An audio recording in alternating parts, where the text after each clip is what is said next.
qu'un seul nom qui sauve, qui guérit toutes les maladies. Bonjour studio, bonjour Saint-Esprit, bonjour chers internautes, bonjour tous les amis de l'émission La Voix du Serviteur. Ce matin encore, c'est une autre occasion pour que nous soyons avec vous. Vous qui écoutez cette émission, qui êtes amis de cette émission, La Voix du Serviteur, je vous prie d'inviter d'autres amis à prendre cette émission comme une source de bénédiction à chaque fois que vous écoutez. N'hésitez pas à les inviter. Le moment est arrivé pour écouter la parole de Dieu. Que Dieu vous bénisse. Ce matin, ce samedi qui est 10 mai 2025, nous continuons avec notre série de messages que nous avons commencé depuis quelque temps avec vous. Aujourd'hui encore, en cette occasion, nous allons lire un texte, c'est 2 Corinthiens 5, versets 16 à 21, où Dieu parle à ceux qui aiment entendre sa voix. Je vais faire la lecture pour vous en 2 Corinthiens 5, versets 16 à 21. Ainsi, dès maintenant, nous ne connaissons personne selon la chair. Et si nous avons connu Christ selon la chair, maintenant nous ne le connaissons plus de cette manière.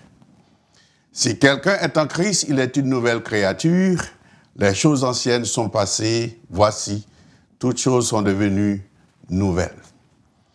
Et tout cela vient de Dieu, qui nous a réconciliés avec lui par Christ et qui nous a donné le ministère de la réconciliation. Car Dieu était en Christ, réconciliant le monde avec lui-même, en n'imputant point aux hommes leurs offenses, et il a mis en nous la parole de la réconciliation. Nous faisons donc les fonctions d'ambassadeurs pour Christ, comme si Dieu exhortait par nous. Nous vous en supplions au nom de Christ, soyez réconciliés avec Dieu. C'est la parole de Dieu. Nous avons un autre verset, 2 autres versets, que nous aimerions lire pour vous. C'est Éphésiens 2, versets 6 à 7. Il nous a ressuscités ensemble et nous a fait asseoir ensemble dans les lieux célestes, en Jésus-Christ, afin de montrer dans les siècles à venir l'infinie richesse de sa grâce par sa bonté envers nous en Jésus-Christ. Car c'est par la grâce que vous êtes sauvés, par le moyen de la foi, et cela ne vient pas de vous, c'est le don de Dieu. Que Dieu bénisse cette portion de lecture pour la bénédiction de tous ceux qui écoutent. Père, nous te remercions pour cette grâce que tu nous accordes, la vie que tu nous as donnée, la protection pendant le temps que nous sommes dans ce monde si bouleversé. Nous te remercions, nous te glorifions et nous t'invitons à venir ici dans cette enceinte, de nous assister afin que ta parole que nous avons à diffuser à ceux qui écoutent soit une parole bénie qui touche les cœurs, qui transforme les cœurs et qui apporte la guérison, la transformation, la purification de vie à tous ceux qui prennent le temps d'écouter ta parole. Nous te remercions ainsi et nous te prions dans le nom de Jésus. Une fois encore, je suis avec vous dans l'émission La Voix du Serviteur pour continuer à parler de Dieu, pour continuer à annoncer la parole de Dieu. Dans le texte que je viens de lire, il y a plusieurs versets, mais il y a un verset qui m'intéresse aujourd'hui.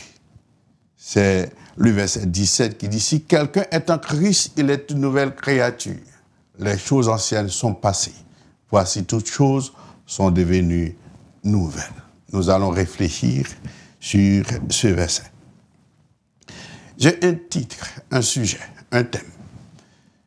Ceux qui ont reçu Jésus et ont cru en son nom, ils appartiennent à une nouvelle création. N'oubliez pas que je vous ai déjà parlé d'un message où ceux qui doivent devenir enfants de Dieu, il faut que ces personnes reçoivent Jésus dans leur vie. Il faut qu'elles croient dans le nom de Jésus. Ce sont les conditions sine qua non qui permettent à quelqu'un de devenir enfant de Dieu. Et nous avons les textes qui continuent à dire cette naissance, ce n'est pas une naissance humaine comme nous qui prenons naissance d'un père et une mère. C'est Dieu qui opère par sa puissance pour que cette naissance arrive à la réalité spirituelle. Après avoir écouté les réflexions précédentes, j'ai déjà diffusé plusieurs, ça fait 6e partie dans cette série. Si vous êtes convaincu que la parole que vous avez entendue vous inspire confiance, et si vous avez reçu Jésus-Christ comme nous avons annoncé déjà dans nos réflexions, comme votre sauveur, je vous assure, il n'y a pas de doute que Dieu vit en vous. C'est-à-dire, prenez le temps pour écouter la parole de Dieu qui annonce par quelqu'un, il y a quelque chose déjà dans votre cœur qui vous attire à écouter Dieu. Vous avez déjà un amour pour Dieu.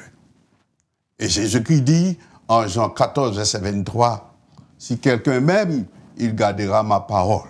Mon Père l'aimera. Et nous viendrons à lui, nous faisons notre demeure chez lui. » C'est-à-dire, si vous avez déjà ces éléments en vous, et en écoutant la parole de Dieu, et vous avez encore envie d'entendre d'autres messages de la parole de Dieu, Dieu est en vous. La vie de Dieu est en vous. C'est une garantie pour vous de continuer à persévérer dans l'écoute de la parole de Dieu. Pour que vous bénéficiez cette grâce, le Saint-Esprit de Dieu s'unit à votre esprit. Car votre esprit, qui est le tréfonds de votre être, avant que vous rencontriez avec Dieu, était mort en vous. Spirituellement, était mort. C'est-à-dire, l'homme sans Dieu, l'homme qui vit loin de Dieu, spirituellement, il est mort. Quand vous avez établi un contact avec Dieu, vous êtes devenu à la vie. À la création, Dieu forma l'homme. Le corps inerte n'avait pas de vie. Mais quand Dieu souffla dans les narines de l'homme, il est devenu un être vivant. C'est la vie bios de Dieu que je vous ai déjà parlé. Spirituellement, l'esprit qui est maintenant vivant était mort par vos offenses, par vos actions mauvaises vis-à-vis de Dieu. Par ce renouvellement de vie, votre esprit est rempli de la joie, de l'amour, de la paix et de la gloire de Dieu. De ce fait, celui qui est en Christ, il est une nouvelle créature. Tout en être renouvelé. celui qui est un Christ, sans doute, c'est quelqu'un qui est déjà à un niveau de spiritualité, c'est-à-dire Dieu est en lui, il est sauvé. Dieu opère dans la vie de cette personne un miracle de régénération. Sa vie est transformée, sa vie est changée. Il y a des choses qui n'existent plus dans sa vie au point de vue charnel. Je ne vous parle pas de la métapsychose, qui est la réincarnation de l'âme dans un autre être vivant, dans un animal ou bien dans un végétal. Non, ce n'est pas la question. Ce que je vous ai dit, c'est l'action de Dieu par sa puissance à travers la vie de celui qui écoute sa parole, celui qui aime sa parole, celui qui reçoit Jésus-Christ en son cœur. La parole de Dieu transforme la vie de cette personne pour qu'elle devienne un enfant de Dieu. Tout ce qui s'opère dans la vie de ce croyant vient de Dieu. Ayant une vie renouvelée, transformée, régénérée et sanctifiée, le croyant devient alors libre. Il est libre parce que ce qui était ancien a disparu. Lorsque nous parlons de cette manière, c'est-à-dire le péché et la mort ont été vaincus à la croix. Le sacrifice du Christ à la croix nous a sauvés en éliminant pour nous la puissance du péché et de la mort. Peut-être vous diriez, mais aujourd'hui encore, il y a des choses qui arrivent dans le monde, des péchés, des crimes, toutes sortes de choses qui donnent l'inquiétude dans ce monde où nous sommes. Oui, ça existe. La manière dont je vous parle, c'est parce que ce qui existe alors autour de nous qui peut provoquer la peur dans le cœur de l'homme, c'est parce que nous ne sommes pas en Dieu. Lorsque nous sommes en Dieu, nous savons que ces choses existent. Mais nous, ils n'ont aucun pouvoir sur notre vie. Parce que la Bible est claire. Un enfant de Dieu, le diable malin, n'a pas le droit de le toucher. Ayant une vie renouvelée, transformée, régénérée et sanctifiée, nous faisons partie d'un nouveau monde. Le monde que Dieu a créé lui-même par le sacrifice à la croix de Golgotha. C'est pourquoi nous qui recevons Jésus-Christ dans notre vie, qui persévérons dans la parole de Dieu, nous sommes libres. Sur le Christ, le Fils de Dieu nous a franchis, nous sommes réellement libres. Parlons de ce qui est ancien, ce qui est relatif, c'est ce qui est relatif au vieil homme. C'est notre état ancien avant de faire la connaissance de la parole de Dieu, avant de recevoir Christ dans notre vie. C'est l'homme sensible, adamique et personnel. Cet homme se perçoit comme un être imparfait. C'est l'homme avant qu'il ne reçoive la vie nouvelle en Jésus-Christ. Il était sujet à la mort éternelle et à toutes les souffrances, tous les maux lesquels assujettissent son corps. C'est pourquoi il est limité dans le temps comme un être mortel qui est dépourvu des caractéristiques comme un esprit, une âme et un corps parfait. C'est ce que nous devons savoir. C'est ce que vous devez savoir pour que nous soyons dans la présence de Dieu et chercher à reconnaître quel est l'amour de Dieu pour nous, quelle est la profondeur de sa puissance à travers nos vies pour que nous vivions pour lui et pour lui seul. Nous avons 3 points à partager avec vous.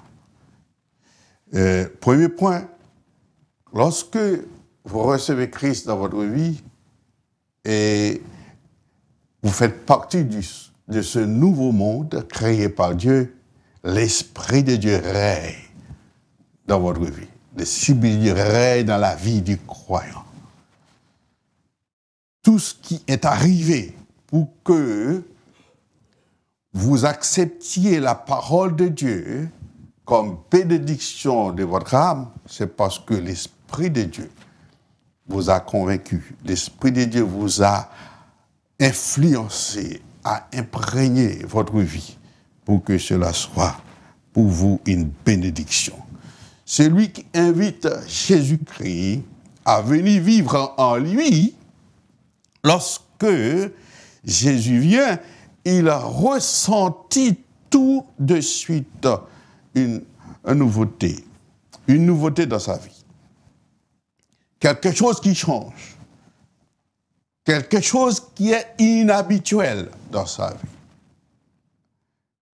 Il sait maintenant que les choses ont changé en lui. Qu'on le veuille ou non.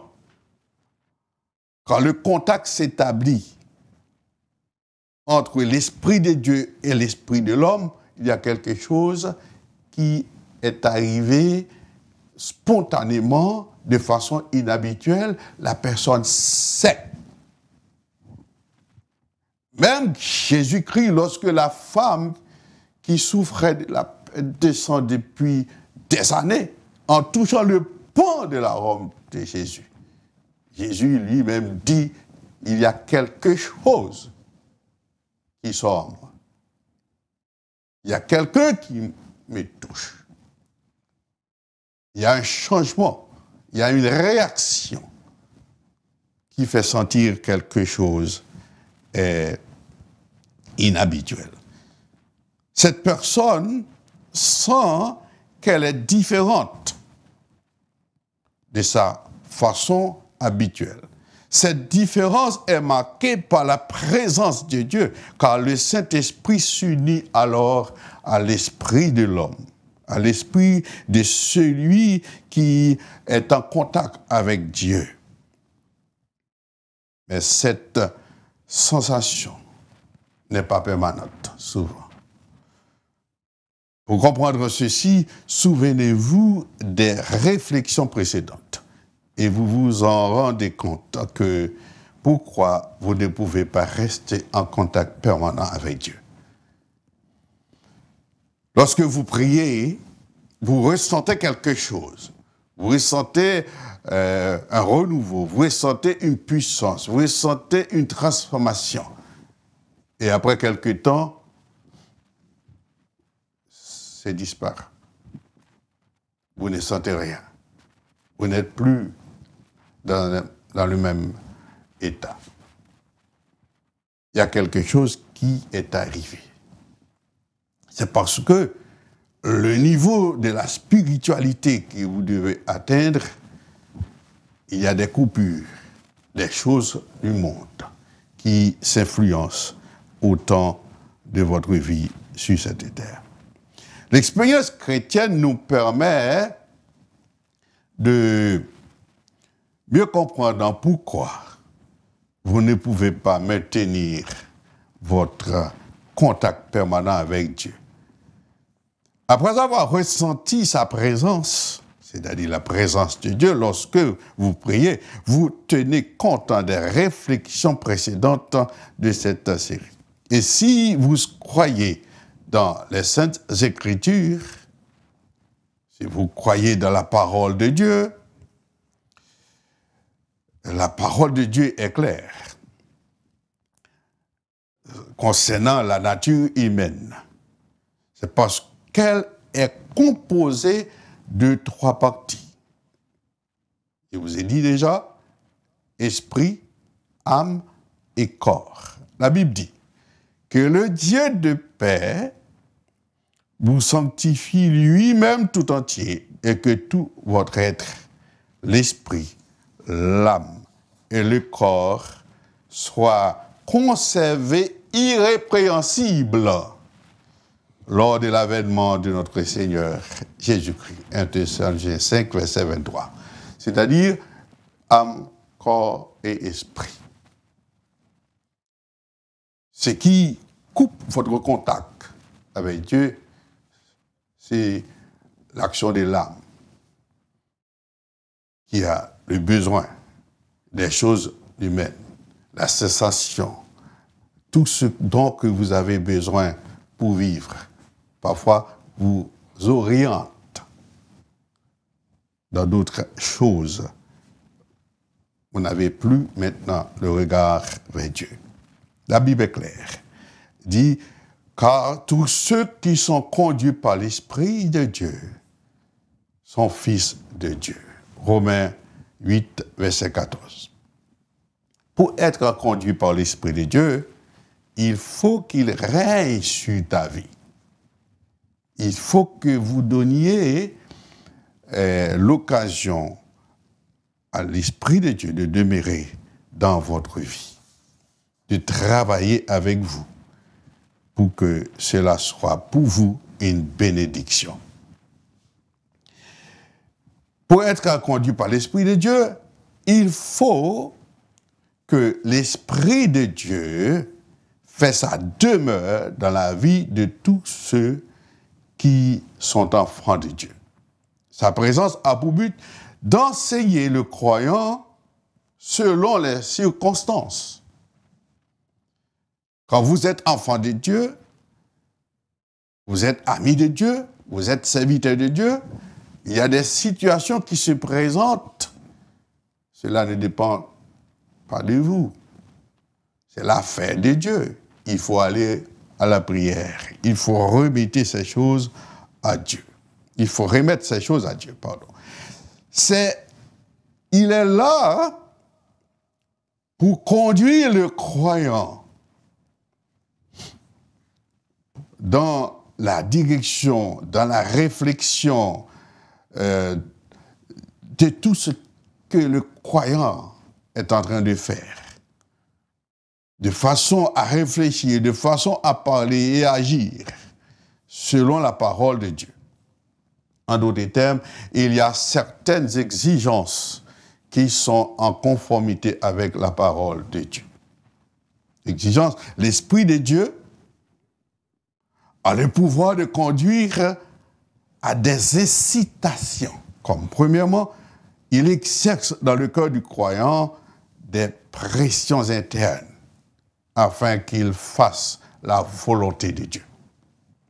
C'est le Saint-Esprit de Dieu qui guide, c'est l'Esprit de Dieu qui conseille, c'est le Saint-Esprit de Dieu qui conduit, qui dirige le croyant.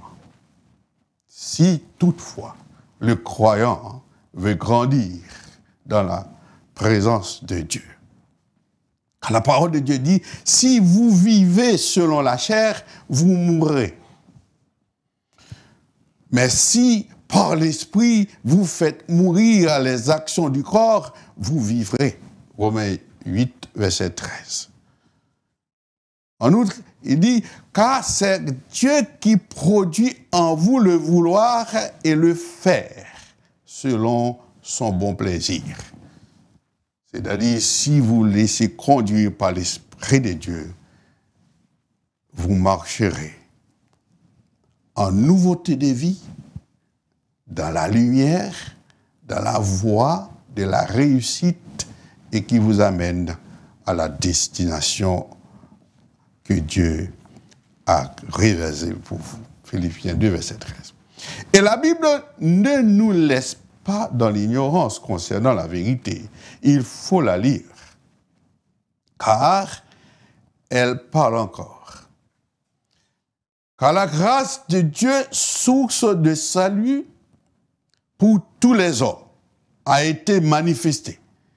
Elle nous enseigne à renoncer à l'impiété et au convoitisme moderne et à vivre dans le siècle présent selon la sagesse, la justice et la piété. Tite 2, versets 11 à 12. C'est la parole de Dieu qui nous parle. Et c'est la parole de Dieu qui est la lampe qui éclaire nos sentiers. Si vous êtes un croyant, vous êtes des croyants, vous êtes des enfants de Dieu, des serviteurs de Dieu, des adorateurs de Dieu, vous refusez d'entendre, vous refusez de lire la parole de Dieu, je crois que vous n'êtes pas sur la bonne piste. Parce que la parole de Dieu, c'est le code de vie du croyant.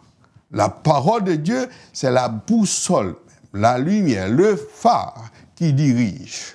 La parole de Dieu, ce sont les balises que Dieu met pour guider et conduire ses enfants au bon port. Il faut lire la parole de Dieu. Deuxièmement, il a également des recours à des encouragements qui engendrent des pressions intérieures pour que le croyant soit en harmonie avec les Saintes Écritures. De ce point de vue, la Bible nous dit, « Or, nous n'avons pas reçu l'esprit du monde, mais l'esprit qui vient de Dieu, afin que nous connaissions les choses que Dieu nous a données par sa grâce. Et nous en parlons, non avec des discours qu'enseigne la sagesse humaine, mais avec ce qu'enseigne l'esprit, employant un langage spirituel pour les choses spirituelles. 1 Corinthiens 2, versets 12 à 13. C'est la parole de Dieu qui est notre lumière, qui est notre guide. Étant donné que le Saint-Esprit s'habite dans la vie du croyant, il doit vivre et marcher dans toutes les circonstances selon son ordre. C'est-à-dire,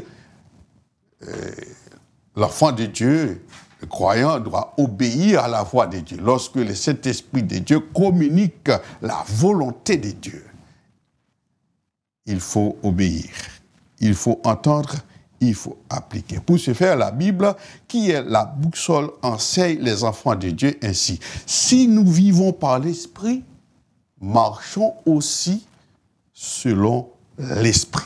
Galates 5, verset 25. Ce verset met le croyant sur une piste où il doit faire face à un combat. Car le vieil homme qui produisait les œuvres de la chair doit mourir. Lorsque vous lisez Galates 5, versets 19 à 21, vous allez voir ce que le vieil homme cherche à organiser pour influencer la vie du croyant lorsque le croyant prend la décision pour marcher dans la droiture, dans l'obéissance de la parole de Dieu. Le vieil homme, c'est-à-dire c'est l'homme qu'on était avant de recevoir Jésus-Christ. Le vieil homme, c'est l'homme qu'on était avant de faire la connaissance à la parole de Dieu pour donner votre vie à Dieu. C'est l'impudicité, l'impureté, la dissolution, l'idolâtrie, la magie, les inimitiés, les querelles, les jalousies, les animosités, les disputes, les divisions, les sectes, les envies, les meurtres, l'ivrognerie, les débauches et les choses semblables. Ce sont des choses qui manifestent, qui bloquent, qui influencent, qui exercent une pression sur la vie de la personne avant de devenir un enfant de Dieu. Ce vieil homme a été crucifié en lui, qui est en Christ. Puisque maintenant vous recevez Jésus-Christ comme votre sauveur, vous donnez votre vie à Christ, ce vieil homme doit crucifier, doit mourir. C'est pourquoi la parole de Dieu dit, j'ai été crucifié avec Christ, si je vis, ce n'est plus moi qui vis, c'est Christ qui vit en moi. Si je vis maintenant dans la chair, je vis dans la foi de Christ, qui m'a aimé, qui s'est livré lui-même pour moi. C'est ce que nous devons savoir. Bien que cette puissance demeure encore, car nous sommes sur la terre, elle est destinée à périr complètement. Lorsque nous lisons Romains 6, versets 11 à 14. Vous allez voir, si vous lisez ces textes, il vous indiquera toutes les étapes qui vous amènent à la victoire sur ce vieil homme. Ça, c'est le premier point qui nous dit l'Esprit de Dieu règne dans la vie du croyant. Deuxième point, il dit le croyant est transformé à l'image de Dieu. Le croyant est transformé à l'image de Dieu. Deuxième point. Le croyant est transformé, il devient une nouvelle personne. Il est maintenant un citoyen d'un monde nouveau. Celui-ci est le peuple de Dieu, ce monde nouveau, où le Saint-Esprit de Dieu règne. Alors, ce qui est le plus important, c'est d'être une nouvelle créature selon la volonté de Dieu. La parole de Dieu nous dit, car ce n'est rien que d'être circoncis ou incirconcis. Ce qui est quelque chose, c'est d'être une nouvelle créature. Galates 6, verset 15. Paul, l'apôtre de Jésus-Christ, nous parle en ces termes. Et à revêtir l'homme nouveau, créé selon Dieu, dans une justice et une sainteté que produit la vérité. Éphésiens 4, verset 24. De plus, Paul dit, en d'autres termes, et ayant revêti l'homme nouveau qui se renouvelle dans sa connaissance, ou dans la connaissance, selon l'image de celui qui l'a créé. Colossiens 3, verset 10. C'est la parole de Dieu. C'est-à-dire, lorsque vous croyez dans la parole de Dieu, vous persévérez dans cette parole produit dans votre vie des effets puissants qui vous transforment, qui vous purifient, qui vous changent, pour vous redonner l'image selon laquelle Dieu vous a créé, parce que Dieu vous a créé à sa ressemblance et à son image. Nous avons perdu cette image à cause de la désobéissance dans le passé. Puisque le croyant n'est plus lui-même, il y a un changement qui est opéré dans sa vie est transformée, c'est un miracle qui est opéré. Il recouvre sa vraie identité, sa vraie image, selon laquelle Dieu l'a créé. Ceci nous clarifie. C'est pourquoi nous ne perdons pas courage. Et lors même que notre homme extérieur se détruit, notre homme intérieur se renouvelle de jour en jour. 2 Corinthiens 4, verset 16. Être à l'image de Dieu veut dire quelque chose. Le croyant a maintenant une double nationalité.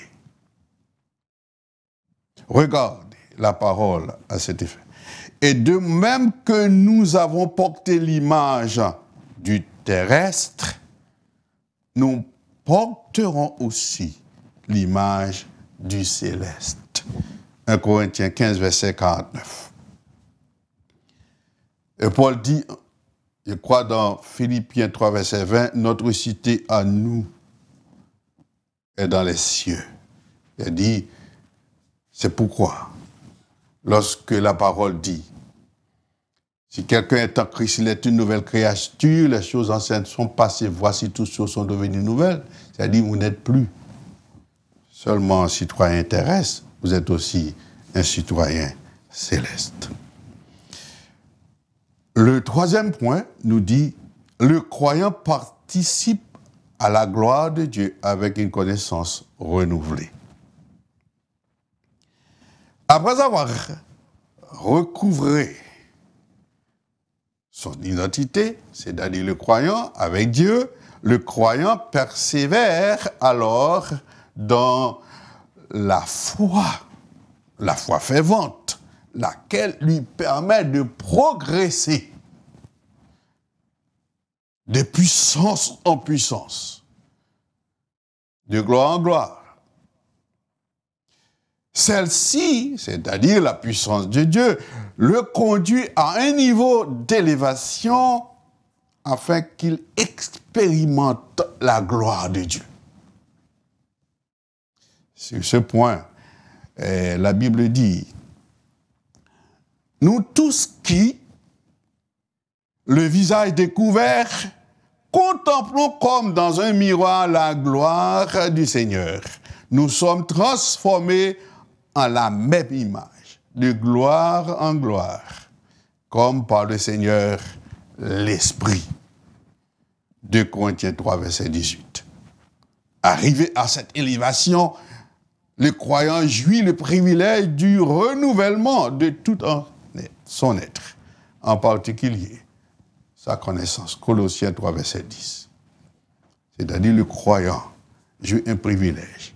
Il participe à la gloire de Dieu avec une connaissance renouvelée. Pour finir, le texte nous dit, si quelqu'un est en Christ, quelqu'un qui est en Christ, c'est quelqu'un qui est sauvé. Parce que être en Christ, vous ne pouvez pas entrer, vous ne pouvez pas y être comme on est, la chair et le sang. Il faut qu'il y ait quelque chose qui arrive dans la vie du croyant avant d'arriver à ce niveau, avant de bénéficier cette grâce, avant de jouir à ce privilège. Être en Christ, il est une nouvelle créature. Il faut qu'il y ait un changement, il faut qu'il y ait une transformation.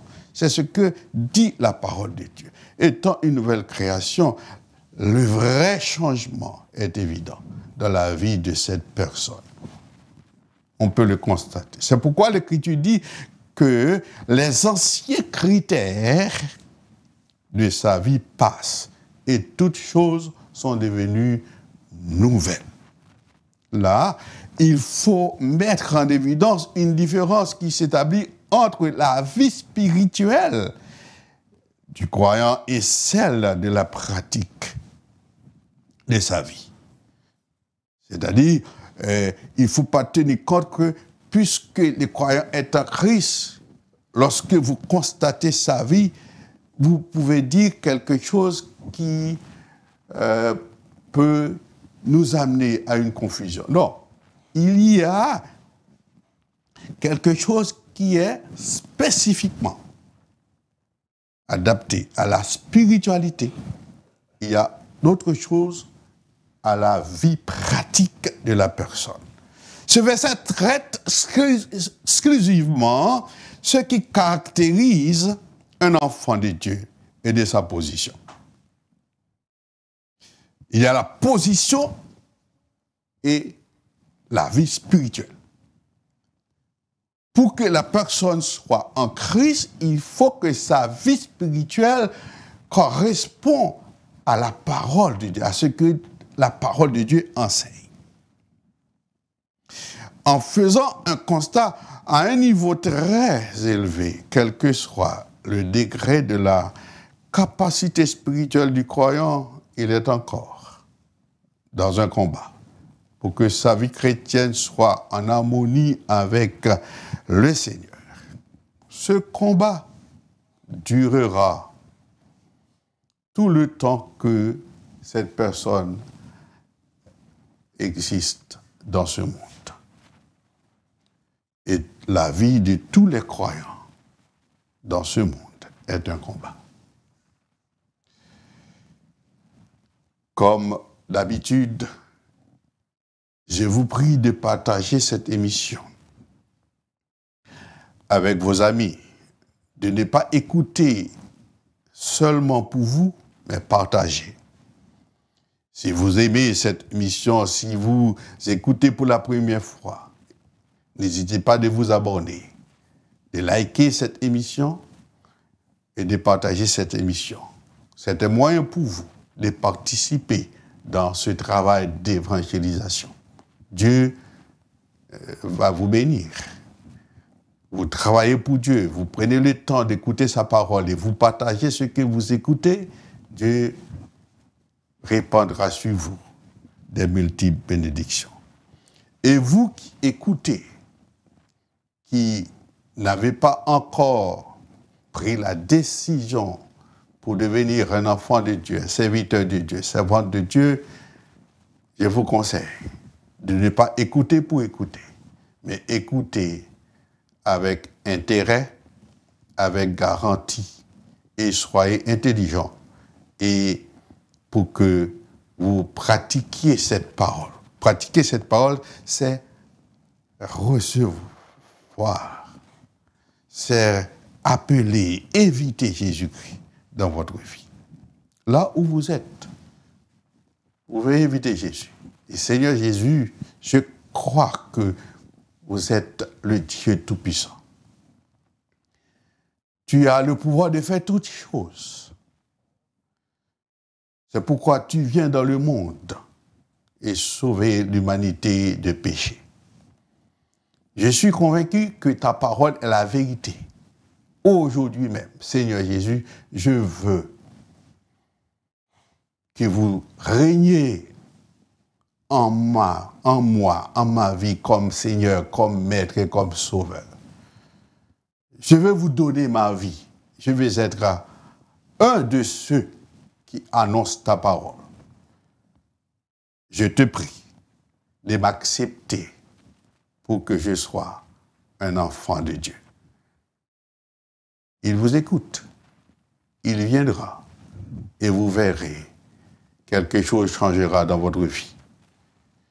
C'est ainsi que nous communiquons avec vous la parole de Dieu aujourd'hui. Que Dieu, dans son amour, qui vous regarde, qui vous contemple, vous bénisse richement.